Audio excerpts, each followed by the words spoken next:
I tested 10 morning routines from some of the world's most successful people, billionaires, CEOs, high performers. Some were genuinely brilliant. Some were honestly ridiculous. And today, I want to tell you what actually works, not just what looks impressive on the internet. Because the problem with morning routines isn't that we don't know what to do. It's that we keep trying to copy someone else's life and then wonder why it doesn't work in ours. Morning routines have become weirdly moralized. Somewhere along the way, they stopped being about support and started being about worth. If you wake up early, you're disciplined. If you don't, you're failing. If you meditate, journal, exercise, drink lemon water, and visualize before 7 a.m., you're doing life right. And if you don't, cue guilt, cue quitting, cue thinking that there's something wrong with you. But after testing all these routines, here's what I realized. Most morning routines don't fail because people lack discipline. They fail because the routine is fighting the person doing it. So this video isn't about telling you the perfect morning routine. It's about understanding why certain routines work, why others quietly backfire, and how to design the one that actually fits you. I've broken it all into 4 categories, so let's dive in. Let's start with the most famous category, extreme discipline mornings. Think rigid wake-up times, zero flexibility, very high standards. The most well-known example is probably the 5 a.m. club. The idea that waking up at 5 a.m. is the secret handshake to success. So, yes, I tested a 5 a.m. style morning, not because I think that everyone should wake up at 5, but because so many people believe that if they don't, they're already behind. So here's what I'll say honestly. This kind of routine can work under very specific conditions. It works best if your sleep is already solid, your schedule is predictable, and you have a lot of control over your day. So in those cases, waking early can feel grounding and quiet and focused. But for most people, here's what actually happens. They're already tired. They're already stretched. And they add an earlier alarm on top of that and call it discipline. That's not discipline. That's sleep deprivation with a motivational quote. And when a routine becomes a test of character instead of a form of support, people don't rise to it. They eventually rebel against it. And this is a theme that you'll see again and again in this video. Routines don't fail because they're hard. They fail when they ask you to be someone that you don't yet believe that you are every single morning. And that's when mornings start to feel heavy instead of stabilizing. Now, on the other end of the spectrum, we have routines that are backed by science and still quietly fall apart in real life. So let's talk about those. On the opposite end of the spectrum from extreme discipline routines, we have science-backed, optimization-style mornings. These are the routines that sound very rational, very convincing, and frankly, very hard to argue with. The most recognizable example here is Andrew Huberman's morning protocol. But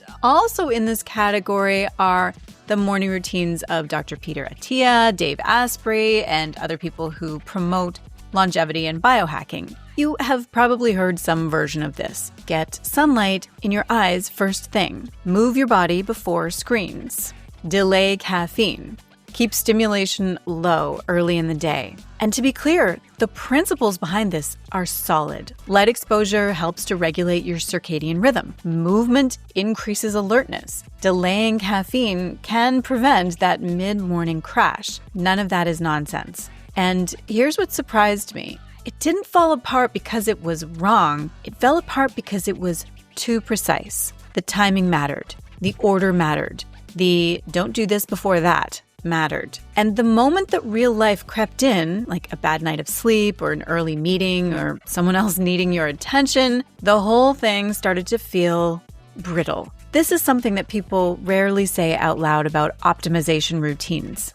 They're cognitively expensive. You're tracking inputs, monitoring timing, remembering rules. And for a routine that's supposed to reduce mental load, it can end up doing the opposite. So here's the distinction that matters. Science tells us what helps the human brain, but it doesn't automatically tell us what helps this human on this morning in this season of life. When a routine only works under ideal conditions, most people don't fail it.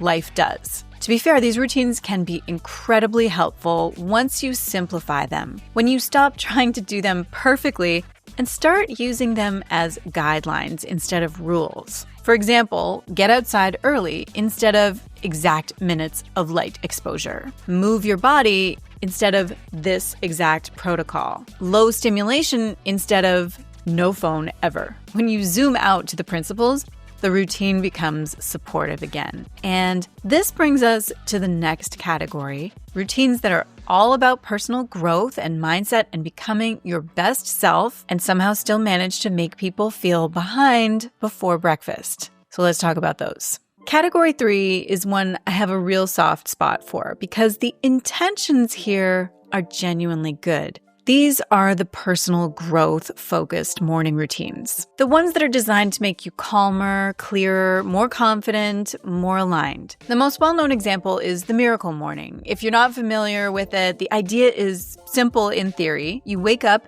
and move through a series of practices: silence, affirmations, visualization, journaling, reading, exercise. And again, nothing here is bad. Reflection matters. Intention matters. Pausing before the day grabs you absolutely matters. But here's what often happens when people actually try these routines. They wake up with the hope of feeling calm, and by step 3, they're watching the clock. By step 5, they're stressed out about being stressed. And by step 6, they're already thinking, okay, I definitely didn't do this right. The routine that was supposed to ground them ends up quietly raising the bar every single morning. I've had mornings like this, where instead of feeling centered, I felt behind. And it was only 7:15, which is not the energy that you want to carry into your day. The issue here isn't self-reflection. The issue is overloading reflection. When a routine asks you to become calmer, more grateful, more focused, more intentional, more positive,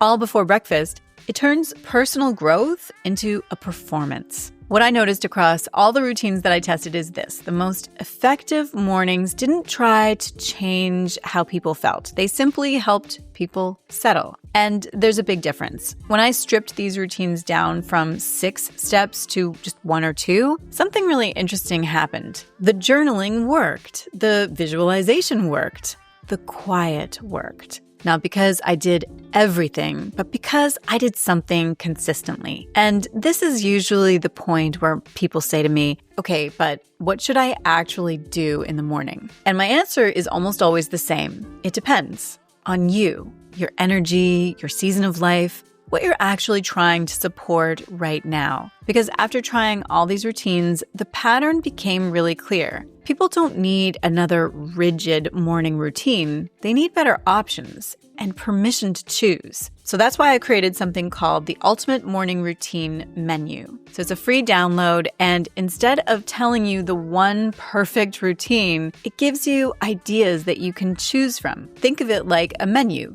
There's movement options, mindset options, focus and energy options, and then you can mix and match the pieces that actually work for you. Because if this video has showed you anything, it's that the problem isn't mornings. It's trying to copy a routine that was never designed for your life, your nervous system, or your current reality. The goal isn't to impress anyone with your morning. The goal is to design one that you'll actually repeat. So you can download the Ultimate Morning Routine Menu for free. I will just link it below. Use it to experiment, to adjust, and to evolve. And give yourself permission to stop doing mornings correctly and start doing them intentionally. Now, once I started thinking about mornings this way, something interesting showed up across almost all the routines that actually worked. And this is where we come to category 4, low drama, high leverage routines. Once I stopped looking for the most impressive routines and started paying attention to the ones that people actually kept, a very different pattern emerged. The routines that worked best weren't extreme, they weren't aesthetic, and they definitely weren't complicated. They were kind of boring. These were the routines that didn't ask much, but delivered a lot. You see versions of this in people like Tim Ferriss, who talks about the minimum effective dose. or Ariana Huffington, who prioritizes boundaries and nervous system regulation over productivity theatrics. And you see it in athletes too, where mornings are often body first, not brain first. Across all of these, 3 things kept showing up. First, a clear start signal, same wake-up cue, same first move, no decisions required. Second, one small early win, something doable, something that confirmed I follow through. And third, low stimulation early on. Not no phone forever, not monk-level restraint, just intention. And this is where the real shift happens. The best morning routines don't try to motivate you.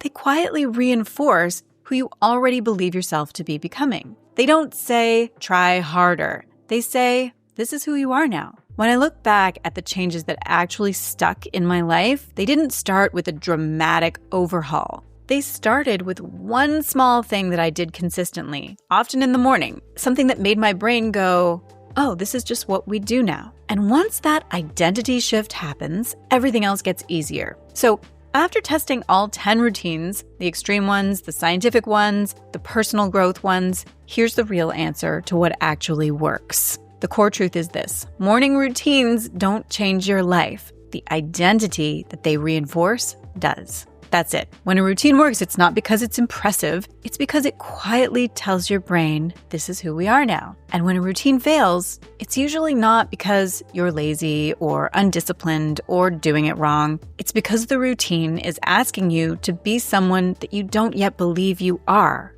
every single morning. So instead of asking, what's the best morning routine? Ask a better question. What kind of person am I becoming? And what would that person do first? Start small, make it repeatable, and then let the routine support you, not judge you. You don't need a perfect morning. You need one that you will actually come back to. Now, if this video helps you to rethink what you do in the morning, the next one that I would recommend is called The Real Reasons Habits Fail. It's Not What You Think, because it goes deeper into why change sticks and why it so often doesn't. So I will link it on the next screen, and then I will see you there. Because if this video has showed you anything, it's that the showed or shown? Shown? Oh my God, I have no idea. Maybe they're both right. I don't know. Because if this video has shown you anything, it's that yeah, that sounded okay. Maybe I'm going to do the showed one, and then you can decide. I don't know why I'm laughing.